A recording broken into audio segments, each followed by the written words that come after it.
Hi everyone, Mohan physics academy में आपका स्वागत है। जेईई मेंस 2025 के पीवाईक्यू एंड सॉल्यूशन में आज हम लोग डिस्कस करेंगे चैप्टर एनएलएम से आया हुआ ये सवाल। जो सवाल है, देखते हैं सवाल क्या दिया गया है हमें। A string of the length L is fixed at one end and carries a mass capital M at other end. The mass makes 3 by pi rotation per second about the vertical axis passing through the one end of the string as shown. The tension in the string full stop M L के term में बताना है हमें। ठीक है, हमें ये fill in the blanks integer type का सवाल होगा। ठीक है, तो सबसे पहले हम देखते हैं कि ये जो इसका प्लेन है सर्कल का, ये है, इसमें ये घूम रहा है। ठीक है, और ओमेगा से घूम रहा है, जहाँ पर हमें ओमेगा की वैल्यू कितना दिया गया है, 3 बाई पाई रोटेशन पर सेकेंड। बात क्लियर है क्या? तो एक रोटेशन में कितना घूम जाता है हम लोग उसको चेक करते हैं। तो omega divided by 3 pi into 2 पाई ये घूम जाता है, तो ये रेडियन पर सेकेंड में एसआई में कन्वर्ट हो जाएगा। तो ओमेगा की वैल्यू मेरे पास कितना आ जाएगा, देखिए 6 रेडियन पर सेकेंड। बात क्लियर है?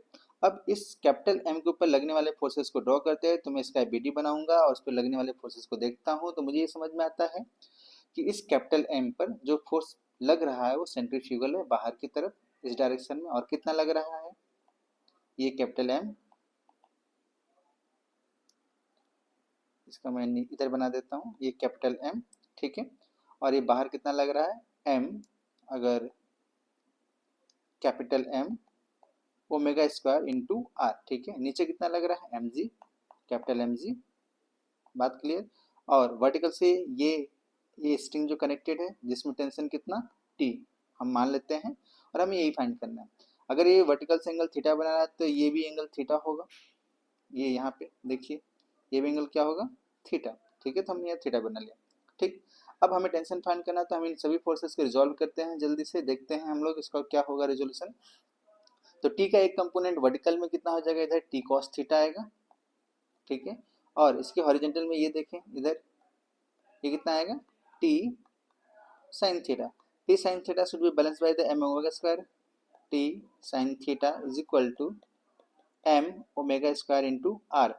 एंड टी कॉस थीटा, इसको फर्स्ट इक्वेशन बोल देते हैं। T cos theta is equal to, इसको देखिए हम लोग बोलते हैं कितना, कैपिटल एम इंटू जी। अब हमें क्या फाइंड करना है, टेंशन फाइंड करना है। तो सबसे पहले हम क्या करते हैं, इसको डिवाइड कर देते हैं दोनों फर्स्ट और सेकंड इक्वेशन को। तो टेन थीटा अपने को मिल जाएगा। तो टेन थीटा की वैल्यू चेक करते हैं। तो देखिए ये हो जाएगा tan theta is equal to omega square r by g. बात क्लियर है? क्योंकि हमें टेंशन की वैल्यू चाहिए, हमें टी चाहिए, तो हम लोग साइन थीटा की वैल्यू उठा के रख देते हैं। और आर आर हमें एल, चूंकि हमें ये आंसर एल के टर्म में देना है, तो आर को भी कन्वर्ट कर लेते हैं। ठीक है, तो ये वाली दूरी एल का एक कंपोनेंट वर्टिकल में और एक हॉरिजॉन्टल में। तो वर्टिकल में एल कॉस थीटा, और इधर कितना हो जाएगा, ये एल साइन थीटा, और इधर कितना हो जाएगा, ये एल कॉस थीटा। तो रेडियस किसके बराबर होगा, ये एल साइन थीटा के बराबर। तो यहाँ पे हम लोग रख देते हैं साइन थीटा को भी।